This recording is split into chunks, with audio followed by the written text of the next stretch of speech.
everyone, I'm Elaine Chow. And I'm Trist Curless. And welcome to the Musician's Loop. Loop, like a drum loop? No, like the kind of thing that a jeweler uses to evaluate gems. Oh, like a magnifying glass, like what we'll do on this podcast, actively listening to music like a musician.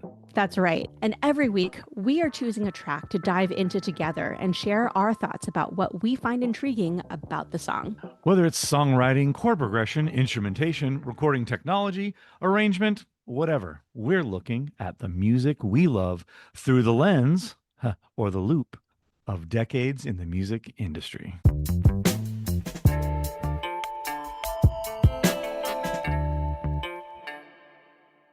Hey, Trist, what do we have this week? What we have this week is the final episode of season 1. Ooh. That's what we have this week. And in the process of making this for you folks, I grappled at the beginning and throughout because so many of these songs that we choose come from albums that I love. Like I love the whole album. So while we're not changing the format to covering full albums, if we did, this would be one of them.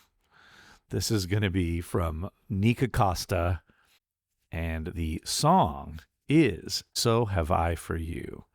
Everybody Got There Something is the name of the album. That is incredible. And it's 25 years old this year, the year of our Lord 2026. So before we take a break to listen to the song, can you remind us all how we're listening to music as a part of the Musician's Loop community? Oh, we're listening to this one loudly. Okay, maybe not, but if you're home by yourself, definitely crank it. This is so good. Did I mention listen to the whole album? So what we like to say here at the Musician's Loop is, first of all, thank you for listening at all. So no matter what environment you're in, we are thrilled to have you. That said, if you can, put it on the better settings in your car, put on the better headphones, go to the better speakers, put on the vinyl version that's really nice that you spend a lot of money on instead of just through your earbuds. We just like to encourage it. I think I speak for myself. I will even just lazily listen to whatever is just at my fingertips and not utilize the nice gear I have all the time. Sometimes out of convenience, but sometimes out of just pure laziness. So don't be lazy. Listen on the good stuff. If you can, take the time to do it. All right. So we are going to pause. We'll put the links into the show notes so that you can listen to the song, and we'll be right back.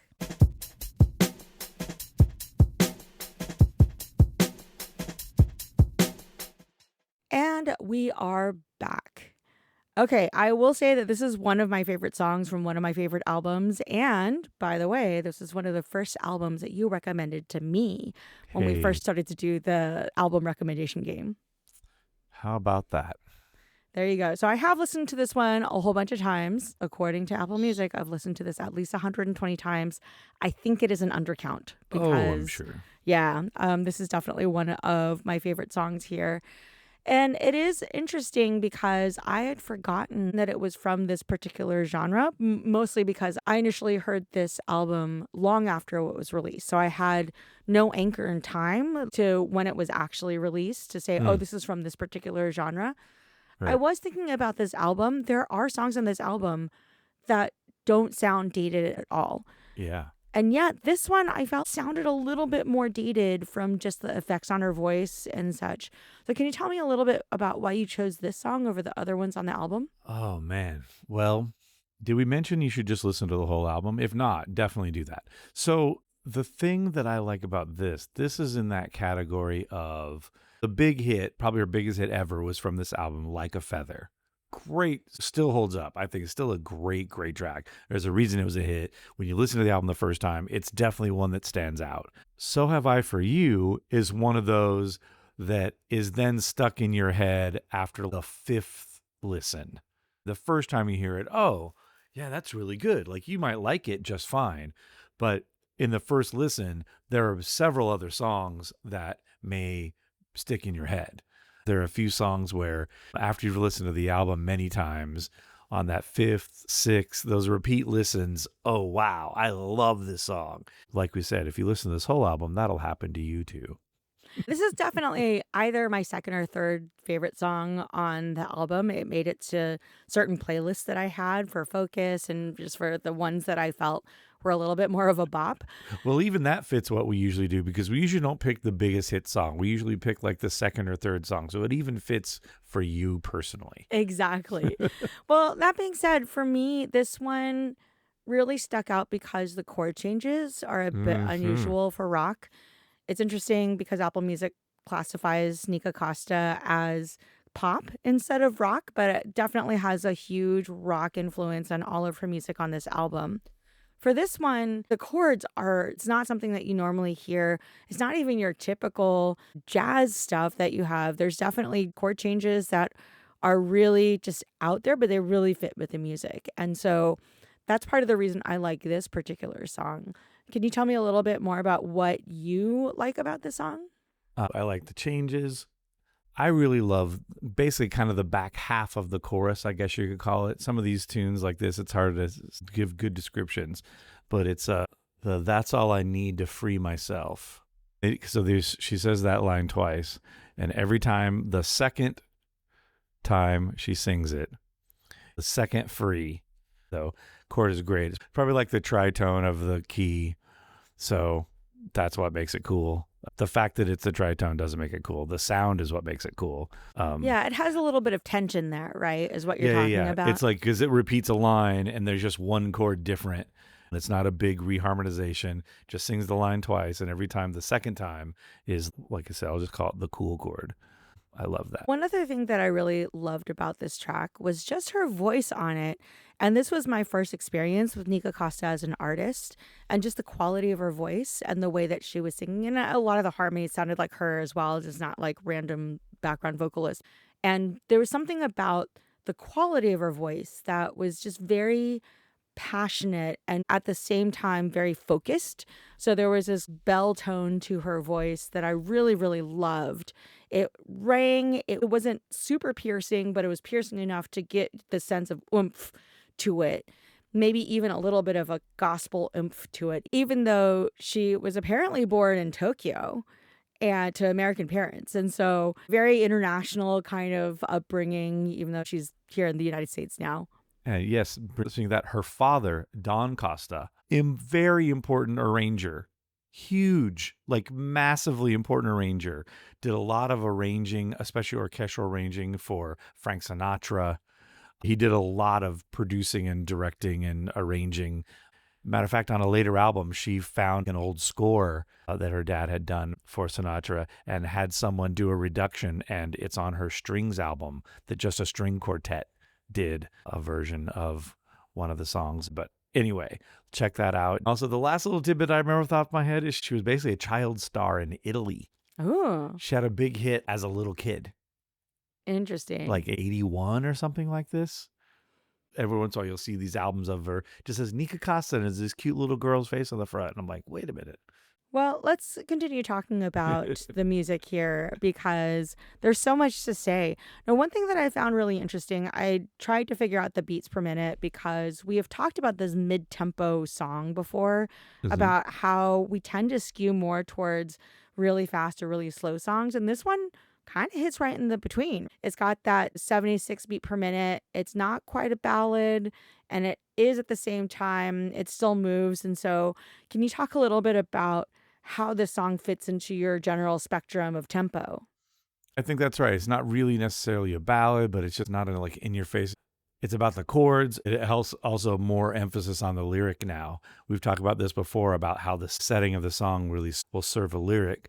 Something that's a lot faster or more groove oriented might distract from the really great lyrics. I'd love to hear from you about those actually. What struck you as you were breaking down the lyrical content of this one? I'm fascinated to know. This one was very interesting for me because I realized after 120 plus listens, probably a couple hundred more than that, I really hadn't listened so closely to really understand the depth of this song. And so as I was analyzing this, I realized that this was actually a song about her mother, or about this narrator talking about their mother figure. Hmm. And before I was just like, oh yeah, it says mama, but could be any kind of woman that is in this adult mother figure. But this lyric really does talk about how the narrator's trying to reinvent herself and this almost chip on the shoulder feeling that she has, saying like, I got something to prove and this is how I'm going to prove. I'm not going to use a gun. I'm actually going to use my voice in this melody. And then you hear more about the relationship between the narrator and this mother figure through the similes that it uses, right? There's like metaphors and similes, the thought of similes being something being like something else, and then that being like this person's experience with the other person in this toxic relationship. She does say at the very beginning, I am a woman with a mission and a past to outdo. And so it talks a lot about, oh, there's something I need to overcome here. And then there's different similes. I'm just going to read out the different ones. Just like the earth has spent 1,000 years making up for what we do, just like the heart that spent a lifetime forgiving what is cruel, and just like the sea has spent eternity at the mercy of the moon. Ooh, and that's my each favorite one one. of these things has a different sense to it that the more I looked at it, the more I was like, oh man, this is so deep. And the first one, thinking about just like the earth has spent 1,000 years making up for what we do, there's a sense of, oh, there is a healing that's going on that the earth had out of its normal healing process, but it just takes time. So it could be this humans are destroying things and the earth recovers from it, but it always takes longer to recover than it does to destroy. And so she uses that as a simile to how she feels in this relationship with this other person, with this mother figure. And then you say, like, just like the heart that spent a lifetime forgiving what is cruel, you do find out with this, as well as some of the other things that she says in the lyrics before. For instance, your seeds of misery have sprouted and they try to block my way. And you just try to disarm me with an embrace. Like, you find out a little bit more about the manipulation that happens through this parental figure that she is trying to get away from. And so I guess it's like those things. And it is one of these push and pull type of things, because she does talk about how the sea has spent eternity at the mercy of the moon. There's this gravitational pull that she feels with this other person that is something that she feels like she has to overcome, because she does have a mission. She's a woman on a mission. She declares it twice, because that first part of that first verse is repeated as the first part of the second verse. And as I've said before, repetition is a really deep indication of what really matters in a song. And the fact that there is a full first half of a verse repeat in the second half of the verse tells me a little something about what she is trying to emphasize in this song. And in each of those lines you said that she follows with a "so have I for you." Just like these things, so have I for you. She punctuates those each with that. And even in the second half of the second verse, I have justified every wave in our ocean. So our ocean, meaning the relationship. I've covered every range of emotion. So the more that she's talking about this, the more it's like describing the complexity and the entirety of the emotions that she's felt over the course of this relationship, which I think she's probably still in, you know? That's a perfectly mother-daughter thing. Just like the sea has spent eternity at the mercy. Like, as a daughter, you're at the mercy of your mother. That's right. And, there's lots of tumultuous mother-daughter relationships like that. They just go on and on forever. Some are just like that as youth, and then they grow together and everything is cool, and some don't ever get out of that. But I love where you're going with all this. I never thought of this as a mother type relationship, but as you're pointing all these out, especially that one, the wave of our ocean covered all the just like the sea has spent eternity at the mercy of the moon, so have I for you. And Did it I was mention something... this song is awesome, by the way? It is. I had to go back multiple times, and I was writing my thoughts down as I was doing the analysis of the lyrics. And I was like, is this a metaphorical mama? Like, what if it's just a literal mama? And then even the chorus, there's that, you can choose the rain, I choose the sun. Yeah. But there's this whole sense of like, that's all I need to free myself, right? Yep. And so there's this freedom anthem that's happening here, but it's freedom anthem from this toxic relationship. And yeah, the more I stared at it, the more I was like, oh, wow, this song was not what I thought it was. And Wow, I've me listened either. to it for over 5 years, Wow, I like, never, ever, ever thought of it from that perspective whatsoever. I knew I so liked some of those yeah. lines by themselves in a vacuum, but wow, that's great. So anyway, that's what I got out of this after staring at it for a little while. That's really cool. I didn't really ever listen to the whole thing in that context. Like you said, it's part of the whole album. I liked the song. I liked the chords. Some of those lines would stick out, and I didn't ever put thought to the meaning behind all of those particular lyrics. But wow, the way you are painting that now, and yeah, you're right. The way that she sings, and in this style, "Mama, you can choose the rain." It doesn't come off like she's talking about her mother when you just are passively listening to it. That's just like talking about anyone. And at the beginning, like, I'm a woman with a mission. So it feels like some women's empowerment and a Exactly. past to outdo. Oh, I've got to be better than my female counterparts were back in the day. So it feels like a woman's empowerment kind of song, but Hmm. just for those couple of lines That's right. that I'm Yeah. And not I paying think that's why attention this to. was so fascinating for me to go through it. Now, even within this context, if we take this interpretation of the lyrics and we think about the outro, which I thought was really interesting, repeats a couple of times. That's what I need to free myself. Mm-hmm. There is this amazing vocal. I don't even know whether it's like a freedom chant or whatever it is. Like it's all sorts of vocal craziness happening and it's pulled way, way back. And it's almost like her going off into freedom, even just right now as we were talking about it. What does it mean that it sounds like this after this? I'm choosing freedom, and then to have this vocal playing that's happening on Mm-hmm. top of that. So yeah, what we just said, that answers your first question when you said, why did I choose this one? That's why. 'Cause there's Yeah, just a and this lot this there. outro, these two little lines, I'm just looking at the outro lyrics again. This bird's gonna fly so high, watch my sky come undone. And then Hmm. she has all of this vocal wildness that happens. It's so amazing. I'm like, oh my goodness, I wish I could do that. You can choose the rain, but I choose the sun. Yeah. Like, your darkness is not going to get me. Well, as we wrap this up, I would love to talk a little bit about the instrumentation because we haven't talked a ton about this. I think this is one of the purely rock songs that we've done here. We're thinking about really a lot of effects on the guitars. I don't think we've covered a lot of songs with these hard, almost crunchy guitar sounds that we have that really fill in a lot of the background space. And power chords that are hitting these very unusual chord changes. And I'm wondering if there's something that you can tell us about that. The guitar work, I know Mark Ronson, a really amazing producer, great DJ, authored a book, married to Meryl Streep's daughter. Anyway, lots of things that make him in a reason you might know who he is. This was an earlier entry into his doing this kind of thing. I know he plays guitar on this. That's just obviously the vibe they were going after. And now that we're digging through these lyrics and the aggression, like, I will not be pulled into your funk, like, I need to be strong, then all makes sense with the lyric that it would be this strong rock and roll sound. It definitely gives a sense of a lot more aggression, Mm-hmm. because I think that this type of sound is often linked with voices of aggression or empowerment to what you were saying before, like this very female empowerment. And also her voice is so strong. So it definitely has a sense of, oh, I am empowered as a woman. And then you Yeah. find out it is a different type of empowerment. Did you find out who wrote the song? Oh, yeah. No, it was her.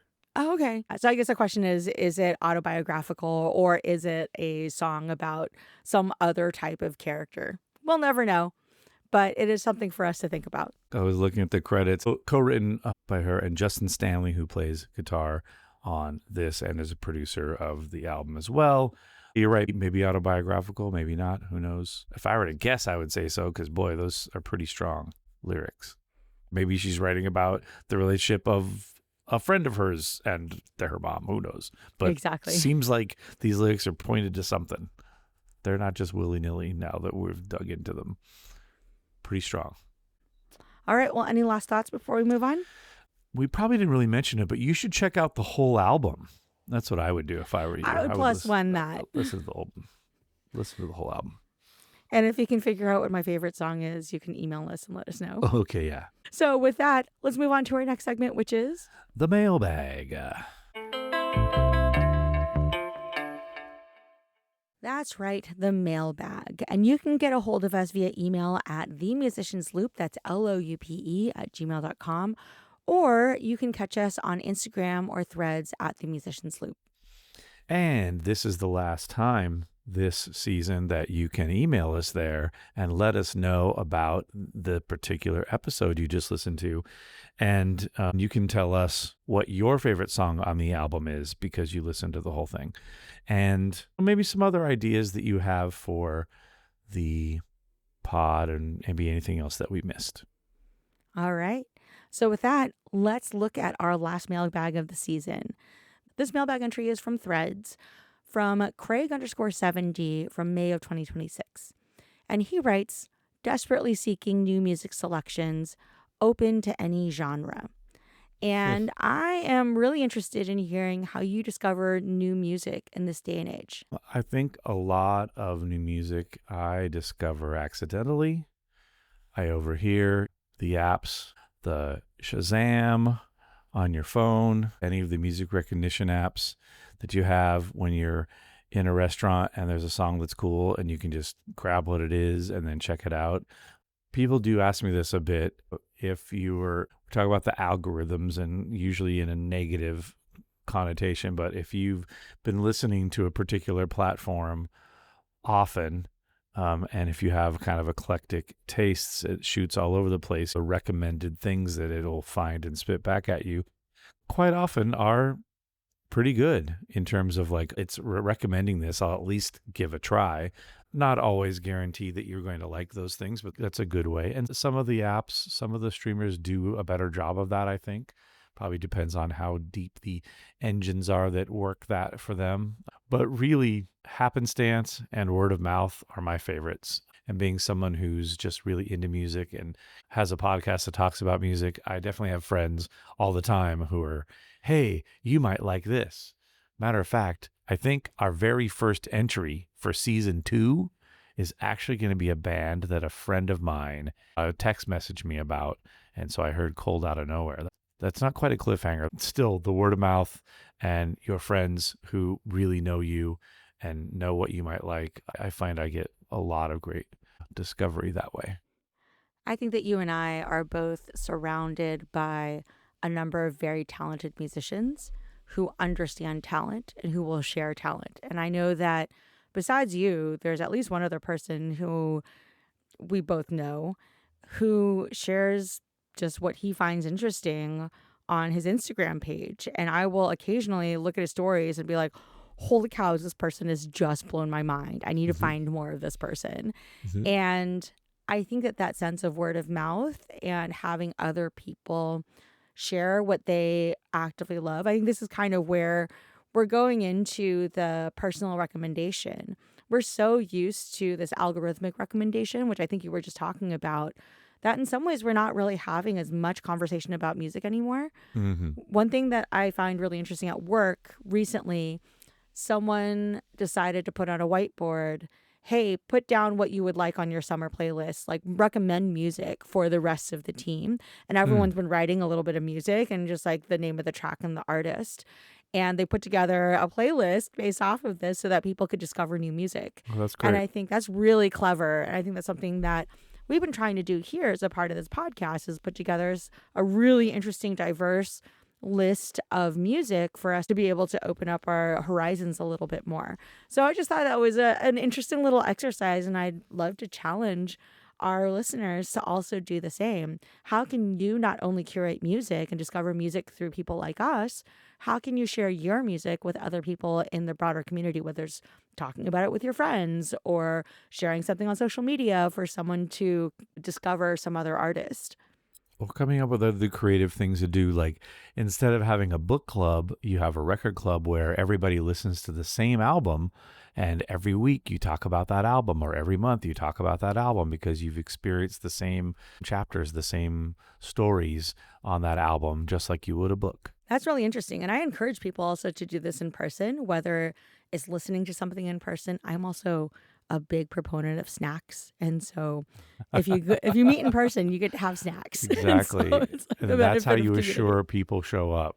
Is if you Exactly. have snacks. Matter of So fact, I think I just came up with my plan for the summer while we take our break from the pot. I think I'm going to have, instead of a book club, I think I'm going to have a record club. oh, I just am I decided. invited? I hope I'm invited. Well, it's going to be in person, so you're probably It's going gonna to be miss most of challenging. them. For those of you who don't know, Elaine and I do not live in the same city, so that would not be an easy thing to do. That's you right. never We live know. about 350 miles. What can you say? That's right. It has to be a really good album. Exactly. Mhm. Well, are there any other ways that you have discovered music, either by accident? I know that in last week's episode, I had talked about just discovering things randomly at a record store. I was just paging through and found a random album that looked interesting, and I bought it, and it ended up being one of my favorite albums. Do you see random chances being something that, I mean, maybe that's not a great way to discover music or to actually learn music? I think it used to be a little more prevalent when that was the way, when, of course, you couldn't just sample everything. The older paradigms were, yep, there's that one song you kind of know. Hopefully you'll like the rest of the album. And then when you go to the store, oh, look, the album that's next to it has a picture of someone who's kind of cute. Maybe I'll like that. Or it's right next to the one that I like. Maybe it's good too.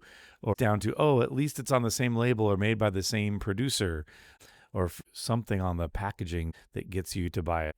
Even though I got to hear a little bit when I was working at music retail back in the day, the big famous Norah Jones album that came out, I was interested in it first when it came into our store because it was on Blue Note Records.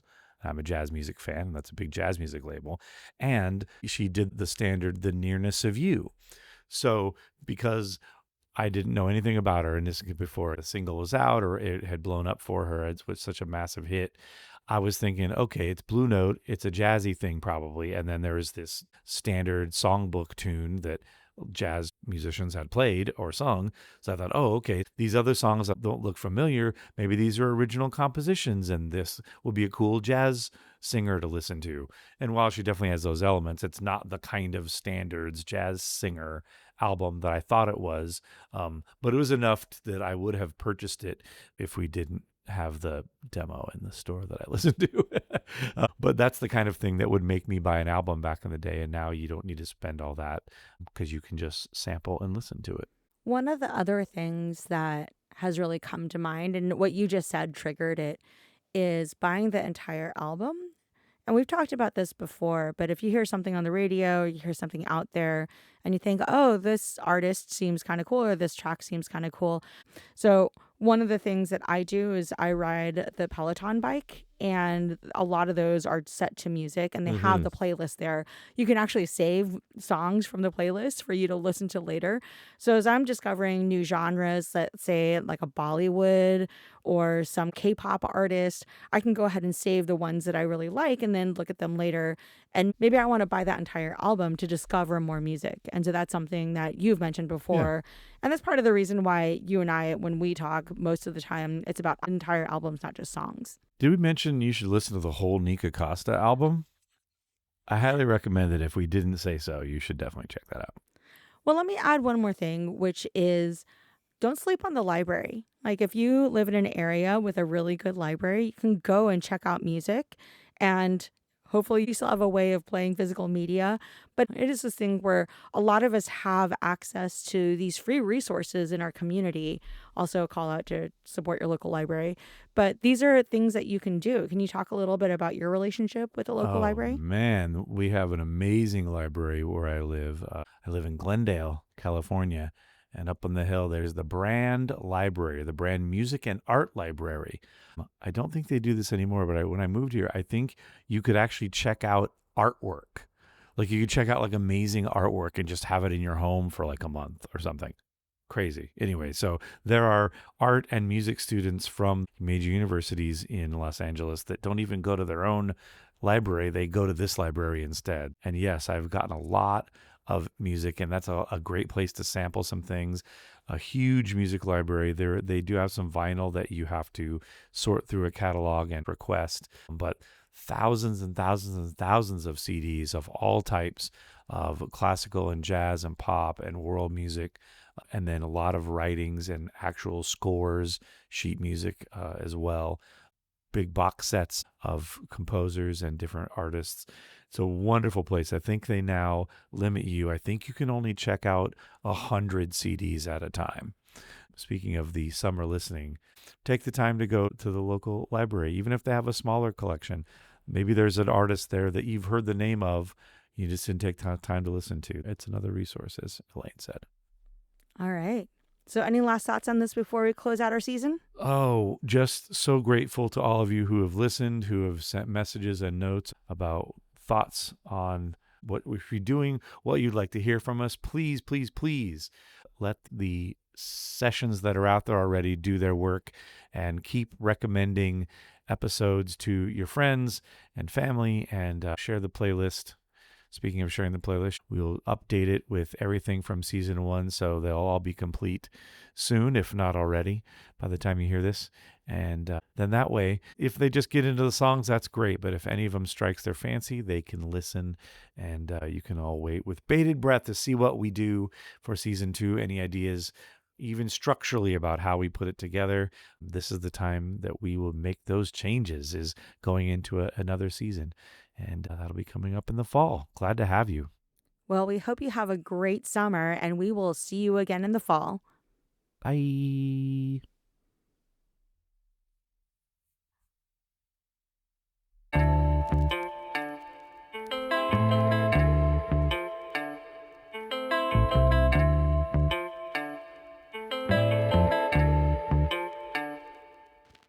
I was going to say something and I forgot what it was. And I'm super unprepared because that's just off the top of my head. Still no butter update. When did you recommend this to me? Actually, that's funny.